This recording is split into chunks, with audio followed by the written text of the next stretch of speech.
Welcome to episode 3 of FlingGolf Theory. In today's episode, I'm talking to you about the equipment that you'll need to play the game and also about golf course etiquette.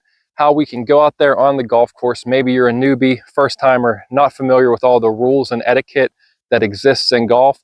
So I want to make sure that you're prepared because at the end of the day, we're still playing this game on golf courses and we want to be respectful of the courses, of the other players who are out there, whether they're playing fling golf with us or they're playing traditional golf. We want to make sure that we're good advocates for our sport and for golf in general. Now let's go through what you're going to want to have in your golf bag. For me, I carry around this lightweight waterfly bag. This bag holds everything that I need it to. I have my golf towel right there with it. Some courses prefer that you have a legitimate golf bag to hold golf clubs. Well, FlingGolf sells the Sunday bag, which looks like a golf bag and will hold your fling stick. So check that out if you're looking for something that way. But there's also a ton of companies out there like Waterfly that sell really high quality kind of shoulder bags that carry everything we need. So over here you got your fling stick, of course. Some sunscreen, never bad to have. I have a rangefinder. Also use 18 birdies on my phone. Golf balls, must have. Make sure you have plenty. You don't lose a ton in fling golf, but it's still good to have extra. Divot tool. This is what you're going to replace those ball marks with. And right on there, I have my ball marker. So when I'm on the green, I know where I'm at. Then we also have a nice little towel that clips on your side. And finally, you pull it out here. I have my putting slug. First, we're going to start before you even arrive to the course. Your tee time and making sure you're there early enough. So whenever you book a tee time, you want to make sure that you are about a half hour early at minimum. 15 minutes is really cutting it close, but you want to make sure that you're in there, you're checked in, and you're ready to go. I like to arrive to the course 45 minutes to an hour early so that I have plenty of time to, 1, advocate for fling golf, and 2, get through my routine, stretch, take some practice shots, and be ready to go out there and play the course. So you don't have to do all of that if you don't have that time, and I know not everybody has the ability to go an hour ahead of time and really work through a whole routine, but try to get there at least 15 minutes early, and you really should be aiming for 30 or more minutes before your tee time. Now, a big debate that I see within the fling golf community. Should we book our tee time and go talk to the course, tell them we're playing fling golf and essentially get permission to play? Or should you check in, throw it in your bag, and just go out there and start playing? I'm in the former camp.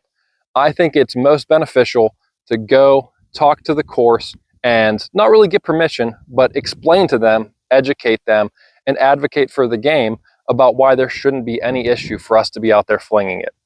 I've probably played at 20 to 25 courses since I started playing a little over a year ago, and I haven't been turned away from one yet. Have I had some weird conversations at times and had to kind of explain a little more than I cared to? Yeah, but that's educating anybody on a new sport. So here are my tips. If you book your tee time ahead of time, you arrive at the course, and then you educate them about what fling golf is. So like I said, I will book that tee time in advance because once they know you're already willing to pay, you're making that effort, you go in, you say, hey, I have a tee time booked for X time, ready to check in. As they start typing away on their computer and everything, I usually have my fling stick with me. They'll either ask about it or I'll bring it up at that point if they haven't. Hey, by the way, I plan on playing fling golf out there today. Have you heard about it? This opens them either to a yes, a no, a maybe, or what is that? And through that conversation, I have been able to tell them a couple essential things that really makes fling golf accessible and better for their course than a hack golfer leaving a bunch of divots and marks and destroying things out there. So first I tell them there's no alterations needed to the course. Think snowboarding versus skiing. I just have different equipment. I'm using the same golf ball, teeing off at the same places as golfers, and trying to get the ball in the hole the same way that traditional golfers are. Next, we're not looking for any special treatment. I'm here ready to pay the 30, 40, 50, however much your greens fees are. I'm here and I'm ready to pay that amount. Additionally, we're not going to leave divots all over your course, and our pace of play is faster than most. So we're not going to be out there backing up people and holding things up. Usually, those kind of 4 areas that I talk about, that sells them to say, hey, go out there and have fun. Some are even more excited, and then you start to build those relationships, which is what I think is really the most valuable when we're trying to grow this sport. So I know some people have had bad experiences, and you don't really want to go in there and try to sell the game every time you're going to go play, but we are a new and growing sport. So I ask you to please try to advocate it. Now let's get into the course etiquette. You're out there, you're on the course, you're on the first tee, you're ready to get going. What are some important things that you should have in mind as you're getting ready to play this game? One is just be courteous, be friendly. If you're playing with traditional golfers, introduce yourself, tell them about FlingGolf, tell them about your comfort or your newness or wherever potential you're at with the game. Strike up that conversation, get to know people on the course. Golf is a friendly communal game, so nothing wrong with making some nice introductions when you first get to that tee box. Now the etiquette of actually being on the course. One, you shouldn't talk over people when they're getting ready to take a shot. FlingGolf, we're a little more casual. The focus is a bit different, so you can kind of have some chatter going in the background when people are taking their tee shots. But for most golfers, especially those that you're probably going to encounter on a course who aren't the best players, it's a very mental game for them. So they're going to probably want the silence. They're going to want to be focused on their shots. So don't talk through their shots. When they're on the tee box, don't crowd them on the tee box. Give them some space. Usually stand off the tee box to the side a little bit. Follow the local rules, usually listed on your card. Sometimes there's cart path rules, so make sure that you check out those if you are taking a cart around the course. You know, you're never going to want to drive too close to the green. A lot of courses, if there's some water or some wet conditions, they might be cart path only or have a 90-degree rule in place. So those are all things you're going to want to be aware of if you're taking a cart out on the course. If somebody loses a ball, help them look for it. If you lose a ball, take a couple minutes. PGA rule is 3 minutes. World League FlingGolf, the rule is 5 minutes in a tournament that you have to find a lost ball. So spend those 2 or 3 minutes. If you can't find it, have another ball ready and continue on playing. If you find your ball in a sand trap, make sure that you rake the bunkers when you hit your shot out of there. There should be a rake around there somewhere, and just try to leave it as the way you found it.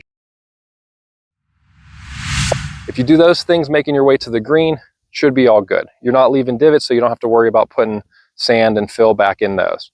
So now you get up on the green.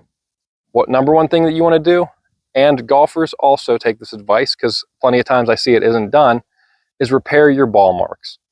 Now there are 1,000 videos out there that you can Google and look up. I'm not standing on a green, so I'm not going to give you a tutorial on that right now. But look up a video how to repair your ball marks. Get a tool specifically for fixing that. Don't try to take a tee or a pencil or whatever weird thing. Get an actual tool to fix your ball marks and go out there and do it the proper way. Now you're on the green, everybody's getting ready to putt. What you want to do is make sure first you're not walking in people's lines. If a ball is sitting right here and the camera is the hole, I'm not going to want to stomp through here, because doing that is stepping in their line, and it does have an impact. The greens are soft for a reason, so the ball rolls well. And when your weight and your shoes go trampling through there, it takes a while for that to kind of reset and settle, so that's going to impact their next shot. You know, if you're out there playing by yourself and you're moving fast, it's okay to have those conversations. Hey, do you mind if I play through here? Can I join up with you guys for a couple holes? Just being aware of that. Additionally, make sure you're not throwing into people. So if you're on the tee box, it's a good thing to have a rangefinder, know how far you throw it. Okay, they're 150 yards in front of me. I'm going to wait a little bit because I would throw into them. Same thing. Oh, they're still on the green. I think I can get there, or I think I can get close. Not worth taking that shot, putting it up there if people are finishing up their shots on the green and you're going to put it up close to them. Nobody likes to hear a sound of a golf ball bouncing down unannounced. So if you keep those things in mind, you're going to be great out there on the course, and people are going to be comfortable and have a wonderful time playing with you, and you'll be a great advocate and ambassador for FlingGolf.